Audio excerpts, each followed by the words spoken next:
Hello friends, welcome back to our channel. இன்னைக்கு நம்ம வந்து மாங்காய் யூஸ் பண்ணி ஒரு சீசனல் ரைஸ், அதாவது வந்து மாங்காய் சாதம் செய்ய போறோம். மாங்காய் வந்து நல்லா துருவி வச்சாச்சு. உங்களுக்கு தோலோட வேணும்னா நீங்க தோலோட துருவிக்கலாம். ஆனா தோல் வந்து மெலிசா இருக்க மாதிரி பாத்துக்கோங்க.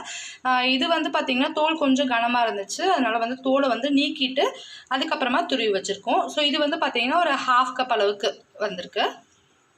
இதுக்கு வந்து பாத்தீங்கன்னா ஒரு அளவுக்கு சாப்பாடு வந்து கரெக்டா இருக்கும். சோ இது வந்து எடுத்து வச்சிருக்கோம். இது எப்படி நம்ம இன்னைக்கு செய்யறதுன்னு பார்க்கலாம் வாங்க. அதுக்கு ஒரு பேன்ல ஒரு 2 டேபிள் ஸ்பூன் அளவுக்கு ஆயில் ஊத்திக்கலாம். ஆயில் நல்லா காஞ்சதும் இதுல வந்து 1 ஸ்பூன் அளவுக்கு கடுகு சேர்த்துக்கலாம். கடுகு நல்லா வெடிச்சதும் இதுல வந்து 1 ஸ்பூன் அளவுக்கு கடலைப்பருப்பு, 1 ஸ்பூன் அளவுக்கு உளுந்தம் பருப்பு எடுத்து வச்சிருக்கோம். அதை நம்ம சேர்த்துக்கலாம். இது ஒரு 2 நிமிஷம் நல்லா வறுபட்டதுக்கு அப்புறமா இதுல வந்து காஞ்ச மிளகாய் ஒரு 4-5 சேர்த்துக்கிற காரத்துக்கு தகுந்த மாதிரி. உங்களுக்கு வேணும்னா நீங்க பச்சை மிளகாய் கூட சேர்த்துக்கலாம். இது கூட ஒரு கத்து கருவேப்பிலை சேர்த்துக்கலாம்.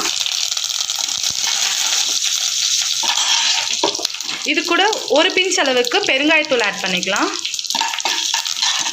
பெருங்காயத்தூள் ஆட் பண்ண உடனே நம்ம எடுத்து வச்சிருக்கக்கூடிய மாங்காவை சேர்த்துடலாம்.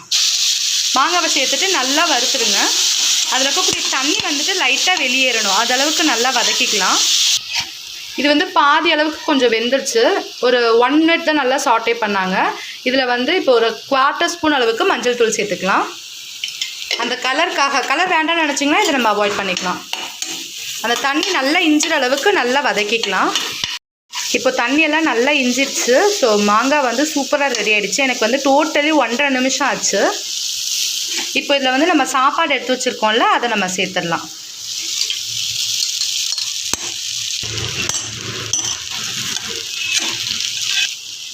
இது கூட சாப்பாட்டுக்கு தேவையான அளவு உப்பு நம்ம சேர்த்துக்கலாம். உப்பு வந்து இந்த மாங்காய் அந்த டேஸ்ட்டுக்கு தகுந்த மாதிரி இது இருக்கும். மாங்காய் புளிக்கும், சில மாங்காய் வந்து புளிப்பு கம்மியாக இருக்கும். அதுக்கு தகுந்த மாதிரி தேவைப்படும். ஸோ அது நீங்கள் வந்து டேஸ்ட் பண்ணிவிட்டு அதுக்கப்புறமா நீங்கள் கொஞ்சம் கொஞ்சமாக நீங்கள் ஆட் பண்ணிக்கலாம். இப்போ இதை நல்லா வந்து ஒன்றா வந்து வதக்கி விட்டுருங்க. இப்போ நம்ம எலுமிச்சம்பழம் சாதம்லாம் எப்படி வதக்குவோம், எல்லாத்தையும் ஒன்றா மிக்ஸ் பண்ணுவோமோ அதே மாதிரி நல்லா மிக்ஸ் பண்ணிக்கலாம். ஸோ இந்த ஸ்டேஜில் நம்ம ஸ்டவ்வை ஆஃப் பண்ணிவிட்டு நம்ம வதக்கிக்கலாம். ஸோ அந்த சூட்லேயே லைட்டாக வந்து நல்லா வதக்கிட்டு நம்ம வந்து சர்வ் பண்ண ஆரம்பிச்சிடலாம். நல்லா இந்த அளவுக்கு நல்லா வதக்குனதுக்கு அப்புறமா இதில் வந்து மல்லித்தலை வந்து மேலெல்லாம் நம்ம தூவி விட்டுட்டு நம்ம சர்வ் பண்ணிக்கலாம். ரொம்ப சூப்பரான மாங்காய் சாதம் வந்து ரெடி ஆகிடுச்சு.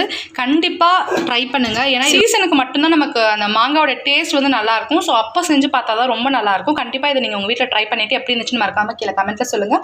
உங்களுக்கு இந்த ரெசிபி பிடிச்சிருந்தா மறக்காமல் லைக் பண்ணுங்கள். உங்கள் ஃப்ரெண்ட்ஸ் அண்ட் ஃபேமிலிஸோட ஷேர் பண்ணுங்கள். உங்களுக்கு இந்த வீடியோவில் இருக்கக்கூடிய கண்டென்ட் யூஸ்ஃபுல்லாக இருக்குன்னு நினச்சிங்கன்னா நம்ம சேனலில் மறக்காமல் சப்ஸ்கிரைப் பண்ணிக்கோங்க. So keep on smelling. Thank you very much வாட்சிங் திஸ் வீடியோ. Bye bye.